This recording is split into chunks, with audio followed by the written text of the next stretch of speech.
이명박 전 대통령이 차명 소유하고 있는 것으로 의심되는 그 부동산이 있는데 이 부동산에서 나온 수익금을 사저 운영비로 쓴 정황을 검찰이 수사 중입니다. 검찰이 영포빌딩에서 압수수색을 한 자료 중에는 이 다스 협력사인 금강의 이영배 대표 그리고 청계재단의 이병모 사무국장이 관리해온 그 재산 현황 자료가 있었다고 하는데요. 저 두 사람은 이명박 전 대통령의 차명재산 관리인으로 예전부터 지목이 됐던 사람들이었습니다. 근데 이 자료를 보면 이 재산의 수입과 지출이 자세하게 기록이 되어 있는데 이 재산은 문제는 그 이명박 전 대통령의 재산이 아니라 이 외조카인 김동혁 씨 그리고 처남 고 김재정 씨의 재산이었다고 합니다. 그러니까 외조카와 처남의 재산을 그 MB의 재산관리인들이 관리를 했다는 것이죠. 그럼 이제 이 돈을 어디에 썼냐라고 하면 이 장부에 N이라는 알파벳이 자주 등장하는데요. 이 검찰은 이 N이 그 이명박 전 대통령의 논현동 사저를 뜻하는 것으로 확인을 했다고 합니다. 그러니까 한마디로 그 남의 재산을 자기 집 관리하는 데 썼다라는 것이죠. 그리고 이제 김윤옥 여사의 동창회비에도 이 돈이 사용된 것으로 파악됐다고 합니다. 이게 만약에 이거를 뭐 김동혁 씨나 아니면 이 김재정 씨의 가족들이 몰랐다고 하면은 고소를 해야 될 좀 그런 사안인 거죠. 논문으로 갖다 썼으니까. 예, 남의 돈을 쓴 거죠. 그러니까 예. 뭐랄까 뭐 이명박 전 대통령이 또 되게 어려운 삶을 살아가려면 그런 분이 아니잖아요. 절도가 되나요? 뭐가 되나요? 그러면 남의 돈을 갖다 쓰면. 그러니까 이게 뭐 집 수리하고 뭐 보일러값 내고 막 이런 데에다가 그 남의 돈을 갖다 썼다는 건데, 예. 네, 좀 의아한 좀 그런 상황이죠. 그리고 이와 함께 검찰은 이명박 전 대통령의 아들 그 이시영 씨가 다스를 승계하는 과정을 들여다보고 있는데요. 이 다스 계열사들이 이시영 씨가 인수한 그 해암, 그러니까 지금은 다온이라고 불리는데요. 이 해암에 돈을 몰아줬고 여기에 이시영 씨의 지시가 있었다 이렇게 보고 있습니다. 예.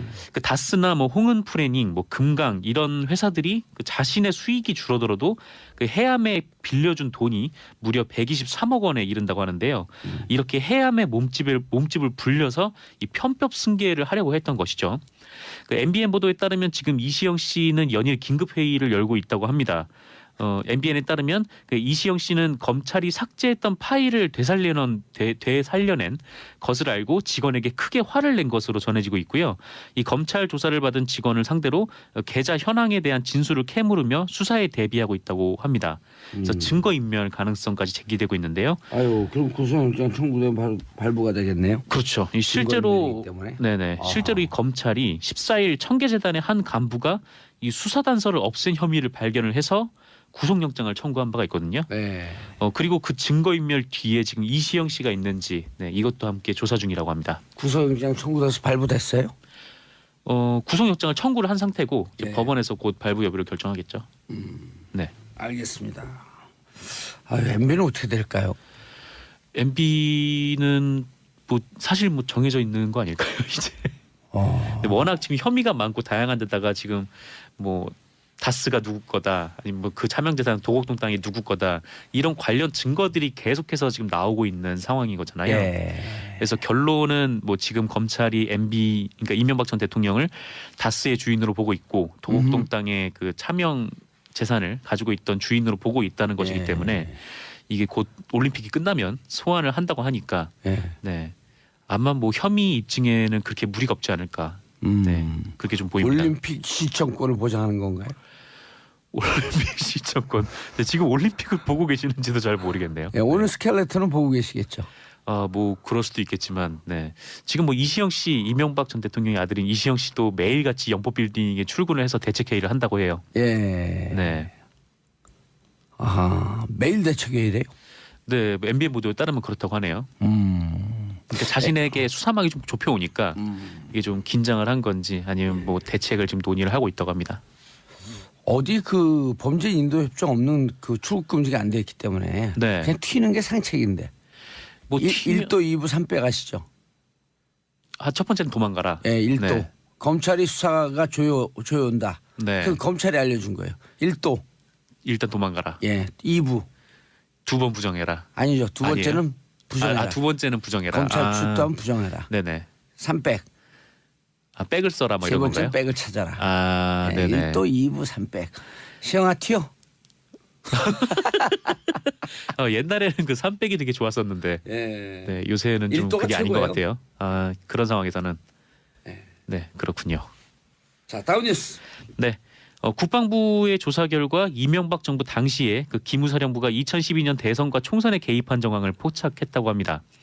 이 국방부의 14일 발표인데요. 예. 이 총선 대선 개입 정황이란 이 기무사가 정부 정책을 비난하는 인터넷 아이디 1000여 개를 수집을 해서 이 청와대에 보고했다라는 것입니다. 예. 그러니까 이른바 온라인 블랙리스트를 운용을 했다는 것이죠. 네. 이건 뭐 기무사뿐 아니라 사이버 사령부도 마찬가지 행위를 했다고 하고요. 이렇게 정부의 비판적인 유저들을 수집해서 뭐를 했느냐라고 예. 하면 이 게시글을 지속적으로 모니터링하고요. 그러니까 스팸 블록이라는 게 있더라고요. 그러니까 스팸 메일이나 악성 소프트웨어 등을 이제 유포시켰다. 예. 이렇게 트위터에 신고를 해서 그 해당 계정을 일시 또는 영구적으로 정지시키는 일을 했다고 합니다. 예. 특히 정부 정책을 비판하는 사람들을 뭐 블랙팬으로 규정을 하고요. 이분들을 이제 뭐 북한 찬양 지지, 뭐 대통령 및 국가 정책 비난, 그러니까 군 비난 이렇게 세 분류로 나눠서 관리를 했다고 합니다.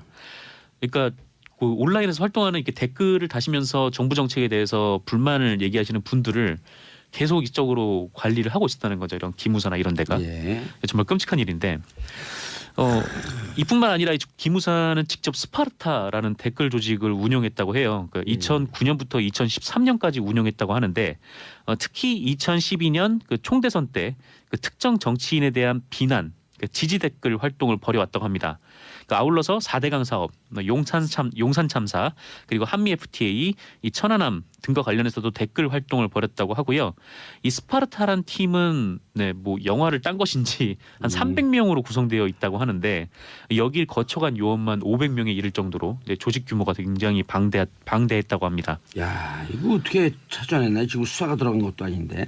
네, 국방부에서 자체적으로 조사를 해서 이끌어낸 결론이에요. 그러니까 뭐 지금까지 뭐 기무사나 뭐 사이버 사령부가 뭐 댓글을 달고 개입했다 뭐 이런 정황들이 있었는데 이게 지금 검찰에서도 제대로 수사가 안 되고 있는 그런 상황이었잖아요. 예. 뭐 일종의 뭐 그 계속 군에서도 자료 제출을 안 했고, 근데 군에서 나름 이제 자체적으로 조사를 해서 이게 선거에 개입한 것이 분명하다라는 결론을 내리고 어제 발표를 했던 겁니다. 그런데 이날 국방부 조사 결과를 보면 이 짧지만 중요한 내용이 하나가 들어가 있어요. 아하, 뭐죠? 이 사이버사가 이 블랙팬으로 불렸던 예. 그 아이디들을 분석을 해서 그 현황을 경찰에 통보를 했다라는 겁니다. 그러니까 2012년에는 아이디 961개를 식별을 하고 악성 계정 634개를 공안기관에 통보를 했다는 내용이 예. 사이버사의 2013년 업무 추진 계획 보고 문서에 담기기도 했는데요. 그렇다면 이제 과연 경찰이 이 명단을 받고 무엇을 했을까? 근데 이게 이제 관건이 되겠죠. 도감청하고 막 그랬겠죠. 네. 그 개인 사찰하고. 그렇게 되면 이제 민간인 사찰로 넘어갈 수 있는 거고 어쨌건 기무사와 이제 경찰이 같이 이렇게 움직였다. 한 몸이 돼서 움직였다라는 거는 이거는 단지 국방부 내부에만에서의 일이 아니다. 뭐 이렇게 볼 수도 있는 거죠. 그래서 알겠습니다. 앞으로 국방부도 그렇고 계속 이거를 기무사는 또 뭘 했는지 이 부분을 계속 확인해 나간다는 방침입니다. 예. 근데 기무사 그다음 사이버 사령부 다시 검찰 조사가 시작이 돼야 될 것 같은데요. 그렇죠. 아무래도 뭐 지금 검찰의 조사를 맡기는 게 가장 좋을 것 같은데 뭐 국방부가 자체 조사를 한다고 해도 좀 미진한 부분이 지금까지도 좀 있어 왔고 그렇죠. 검찰이 수색을 하는데도 계속 좀 방해를 했던 정황이 있어서 이거를 검찰에 맡기는 게 가장 좀 공정하게 풀 수 있는 방법이지 않을까 네, 그런 얘기가 나오고 있습니다. 알겠습니다. 다음 뉴스요. 네, 제주에서 20대 여성을 살해한 혐의를 받고 있는 용의자가 숨진 채 발견이 됐습니다. 지난 11일 낮 12시 20분경에 그 제주시 구좌읍의 한 게스트하우스 인근 폐가에서 이 목이 졸린 채 숨진 26세 A 씨의 시신이 발견이 됐는데요. 이 A 씨는 지난 7일에 제주도에 홀로 여행을 왔고 9일에 울산으로 돌아갈 예정이었는데 이런 변을 당하고 말았습니다. 성추행 흔적도 있었나요? 그거는 아직 정확하게 확인 안 됐는데 일단 나왔던 거는 그 목이 졸려서 숨졌다는 것만 나온 상태고요. 경찰은 이에 이 사건의 용의자인 32살 한정민을 공개 수배했었는데요. 이 한정민은 A 씨의 실종 사건이 접수된 이후에 경찰로부터 조사를 받았대요. 뭐 피의자 조사는 아니고 참고인 조사. 게스트하우스에 묵었으니까 혹시 이 사람을 어디서 본 적 없냐 뭐 이렇게 물었다고 하는데 그 뒤에 도주를 해서 예. 제주도를 탈출을 했다고 합니다. 그리고 한정민은 현금만을 쓰는 등 철저한 도피 활동을 벌여왔는데 이 나흘 동안 경기도 김포, 수원을 거쳐서 천안까지 내려갔다고 해요. 예. 그런데 자신이 묵고 있던 게 충남 천안의 한 모텔에서 숨진 채 발견이 됐습니다. 네, 발견된 것은 14일 오후 3시경이었고요. 스스로 목을 끊는 흔적이 있나요? 네, 스스로 목을 매서 숨진 아하. 것으로 지금까지 파악이 되고 있습니다. 알겠습니다. 그러니까 이명박 전 대통령이 차명 소유하고 있는 것으로 의심되는 그 부동산이 있는데 이 부동산에서 나온 수익금을 사저 운영비로 쓴 정황을 검찰이 수사 중입니다. 검찰이 영포 빌딩에서 압수수색을 한 자료 중에는 이 다스 협력사인 금강의 이영배 대표 그리고 청계재단의 이병모 사무국장이 관리해온 그 재산 현황 자료가 있었다고 하는데요. 저 두 사람은 이명박 전 대통령의 차명재산 관리인으로 예전부터 지목이 됐던 사람들이었습니다. 근데 이 자료를 보면 이 재산의 수입과 지출이 자세하게 기록이 되어 있는데 이 재산은 문제는 그 이명박 전 대통령의 재산이 아니라 이 외조카인 김동혁 씨 그리고 처남 고 김재정 씨의 재산이었다고 합니다. 그러니까 외조카와 처남의 재산을 그 MB의 재산관리인들이 관리를 했다는 것이죠. 그럼 이제 이 돈을 어디에 썼냐라고 하면 이 장부에 N이라는 알파벳이 자주 등장하는데요. 이 검찰은 이 N이 그 이명박 전 대통령의 논현동 사저를 뜻하는 것으로 확인을 했다고 합니다. 그러니까 한마디로 그 남의 재산을 자기 집 관리하는 데 썼다라는 것이죠. 그리고 이제 김윤옥 여사의 동창회비에도 이 돈이 사용된 것으로 파악됐다고 합니다. 이게 만약에 이거를 뭐 김동혁 씨나 아니면 이 김재정 씨의 가족들이 몰랐다고 하면은 고소를 해야 될 좀 그런 사안인 거죠. 노민으로 갖다 썼으니까. 예, 남의 돈을 쓴 거죠. 그러니까 예. 뭐랄까 뭐 이명박 전 대통령이 또 되게 어려운 삶을 살아가려면 그런 분이 아니잖아요. 철도가 되나요? 뭐가 되나요? 그러면 남의 돈을 갖다 쓰면. 그러니까 이게 뭐 집수리하고 뭐 보일러값 내고 막 이런 데에다가 그 남의 돈을 갖다 썼다는 건데, 예. 네, 좀 의아한 조사를 해서 이끌어낸 결론이에요. 그러니까 뭐 지금까지 뭐 기무사나 뭐 사이버 사령부가 뭐 댓글을 달고 개입했다 뭐 이런 정황들이 있었는데 이게 지금 검찰에서도 제대로 수사가 안 되고 있는 그런 상황이었잖아요. 예. 뭐 일종의 뭐 그 계속 군에서도 자료 제출을 안 했고, 근데 군에서 나름 이제 자체적으로 조사를 해서 이게 선거에 개입한 것이 분명하다라는 결론을 내리고 어제 발표를 했던 겁니다. 그런데 이날 국방부 조사 결과를 보면 이 짧지만 중요한 내용이 하나가 들어가 있어요. 아하, 뭐죠? 이 사이버사가 이 블랙펜으로 불렸던 예. 그 IDD를 분석을 해서 그 현황을 경찰에 통보를 했다라는 겁니다. 그러니까 2012년에는 ID 961개를 식별을 하고 악성 계정 634개를 공안기관에 통보를 했다는 내용이 예. 사이버사의 2013년 업무 추진 계획 보고 문서에 담기기도 했는데요. 그렇다면 이제 과연 경찰이 이 명단을 받고 무엇을 했을까? 근데 이게 이제 관건이 되겠죠. 도감청하고 막 그랬겠죠. 네. 그 개인 사찰하고. 그렇게 되면 이제 민간인 사찰로 넘어갈 수 예. 있는 거고, 어쨌건 기무사와 이제 경찰이 같이 이렇게 움직였다, 한 몸이 돼서 어허. 움직였다라는 거는 이거는 단지 국방부 내부에만에서의 일이 아니다, 뭐 예. 이렇게 볼 수도 있는 거죠. 그래서 알겠습니다. 앞으로 국방부도 그렇고 계속 이거를 기무사는 또 뭘 했는지 이 부분을 계속 확인해 나간다는 방침입니다. 예. 근데 기무사 그다음 사이버 사령부 다시 검찰 조사가 시작이 돼야 될 것 같은데요. 그렇죠. 아무래도 뭐 지금 검찰의 조사를 맡기는 게 가장 좋을 것 같은데 예. 뭐 국방부가 자체 조사를 한다고 해도 좀 미진한 부분이 지금까지도 좀 있어 왔고, 그렇죠. 근데 검찰이 수색을 하는데도 계속 좀 방해를 했던 정황이 있어서 이거를 검찰에 맡기는 게 4일 발표인데요. 예. 이 총선 대선 개입 정황이란 이 기무사가 정부 정책을 비난하는 인터넷 아이디 1000여 개를 수집을 해서 이 청와대에 보고했다라는 것입니다. 예. 그러니까 이른바 온라인 블랙리스트를 운용을 했다는 것이죠. 네. 이건 뭐 기무사뿐 아니라 사이버 사령부도 마찬가지 행위를 했다고 하고요. 이렇게 정부의 비판적인 유저들을 수집해서 뭐를 했느냐라고 예. 하면 이 게시글을 지속적으로 모니터링하고요. 그러니까 스팸 블록이라는 게 있더라고요. 그러니까 스팸 메일이나 악성 소프트웨어 등을 이제 유포시켰다. 예. 이렇게 트위터에 신고를 해서 그 해당 계정을 일시 또는 영구적으로 정지시키는 일을 했다고 합니다. 예. 특히 정부 정책을 비판하는 사람들을 뭐 블랙팬으로 규정을 하고요. 이분들을 이제 뭐 북한 찬양 지지, 뭐 대통령 및 국가 정책 비난, 그러니까 군 비난 이렇게 세 분류로 나눠서 관리를 했다고 합니다. 그러니까 그 온라인에서 활동하는 이렇게 댓글을 다시면서 정부 정책에 대해서 불만을 얘기하시는 분들을 계속 이쪽으로 관리를 하고 있었다는 거죠. 이런 기무사나 이런 데가. 예. 정말 끔찍한 일인데 이뿐만 아니라 이 기무사는 직접 스파르타라는 댓글 조직을 운영했다고 해요. 2009년부터 2013년까지 운영했다고 하는데 특히 2012년 그 총대선 때 그 특정 정치인에 대한 비난, 지지 댓글 활동을 벌여왔다고 합니다. 아울러서 4대강 사업, 용산 참사, 그리고 한미 FTA, 이 천안함 등과 관련해서도 댓글 활동을 벌였다고 하고요. 이 스파르타란 팀은 뭐 영화를 딴 것인지 한 300명으로 구성되어 있다고 하는데 여길 거쳐간 요원만 500명에 이를 정도로 조직 규모가 굉장히 방대했다고 합니다. 야, 이거 어떻게 찾아냈나요? 지금 수사가 들어간 것도 아닌데. 네, 국방부에서 자체적으로 그래서 결론은 뭐 지금 검찰이 MB 그러니까 이명박 전 대통령을 다스의 주인으로 보고 있고 도곡동 땅의 그 차명 재산을 가지고 있던 주인으로 보고 있다는 것이기 때문에 이게 곧 올림픽이 끝나면 소환을 한다고 하니까 네. 아마 뭐 혐의 입증에는 그렇게 무리가 없지 않을까. 네. 그렇게 좀 보입니다. 올림픽 시청권을 보장하는 건가요? 올림픽 시청권. 네, 지금 올림픽을 보고 계시는지도 잘 모르겠네요. 네, 오늘 스켈레톤은 보고 계시겠죠. 뭐 그럴 수도 있겠지만, 네.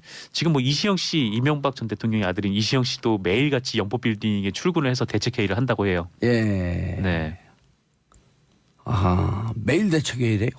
네, MBN 보도에 따르면 그렇다고 하네요. 그러니까 자신에게 수사망이 좀 좁혀오니까 이게 좀 긴장을 한 건지 아니면 뭐 대책을 지금 논의를 하고 있다고 합니다.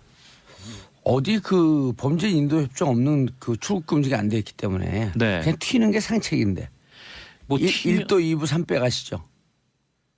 첫 번째는 도망가라. 예, 1도. 네. 검찰이 수사가 조여온다. 네. 그 검찰이 알려준 거예요. 1도. 일단 도망가라. 예, 2부. 2번 부정해라. 아니죠. 두 번째는 아니에요? 부정해라. 두 번째는 부정해라. 검찰 출두하면 부정해라. 네네. 3백. 백을 써라 뭐 세 이런 번째 건가요? 백을 찾아라. 네, 네네. 1도 2부 3백. 시영아 튀어. 옛날에는 그 3백이 되게 좋았었는데 예. 네, 요새는 좀 일도가 그게 아닌 것 최고예요. 같아요. 그런 상황에서는 네. 네 그렇군요. 자, 다음 뉴스. 네. 국방부의 조사 결과 이명박 정부 당시에 그 기무사령부가 2012년 대선과 총선에 개입한 정황을 포착했다고 합니다. 이 국방부의 그런 상황이죠. 그리고 이와 함께 검찰은 이명박 전 대통령의 아들 그 이시영 씨가 다스를 승계하는 과정을 들여다보고 있는데요.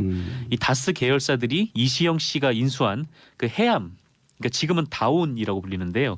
이 해암에 돈을 몰아줬고 여기에 이시영 씨의 지시가 있었다 이렇게 보고 있습니다. 예.